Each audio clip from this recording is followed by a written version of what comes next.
that.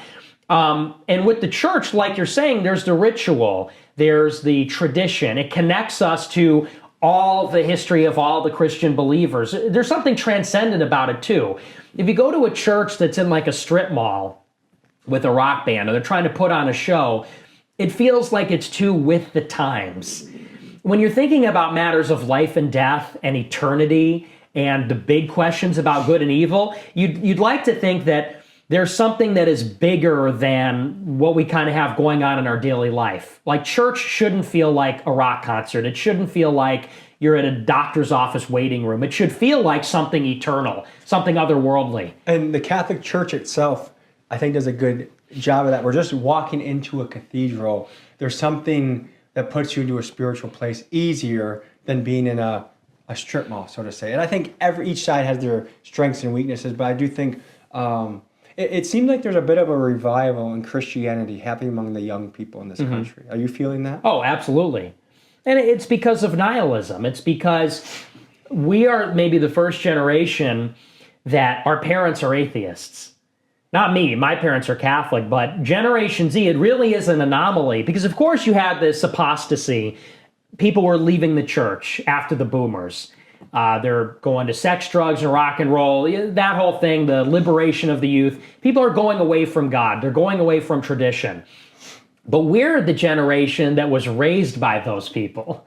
So, like, I have friends I went to high school with where they say, my parents are atheists. This is like unheard of a generation or two ago. Everybody's parents were religious. Everybody, whether you were Jew, Christian, Protestant, Catholic, everybody's parents were. So if you went away from that, it's very different being reared in it, raised in it, with that language from the time you're a child and going away than if it was never there to begin with. And what do you tell a child?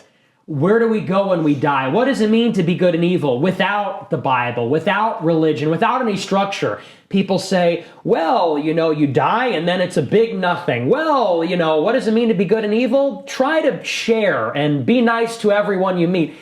It's not enough. And so people are saying, okay, well, what if I want to be evil? If we're all going to die anyway, if we're insignificant in the universe, you're telling me to be nice? Well, fuck you. I want to do something interesting. I think that's where you get mass shootings. A mass shooting is surreal.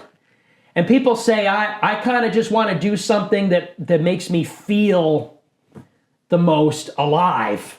What if I want to do something that's completely insane? And what are you going to tell them? Well, that's wrong. According to who? You? According to my parents? According to my teachers? Well, fuck you. What's going to happen to me if I go and shoot people and kill myself? I'm going to die? I'll die anyway. And so without this kind of moral fabric and moral structure where you say, there's a God, we have to be moral, these are the rules, if we die, we go to hell, in sin, etc., etc. I think that people are really struggling without any of that. They're struggling to find meaning. They're struggling to find a grounding. They're struggling in how they behave with sex, with drugs, with personal decisions, things like stealing. People's morality now, it's all like this socialist garbage. People will steal from a store because they say, well, it's a corporation. They're rich anyway. So it's like, what the fuck is your morality? The morality is like, don't hit people?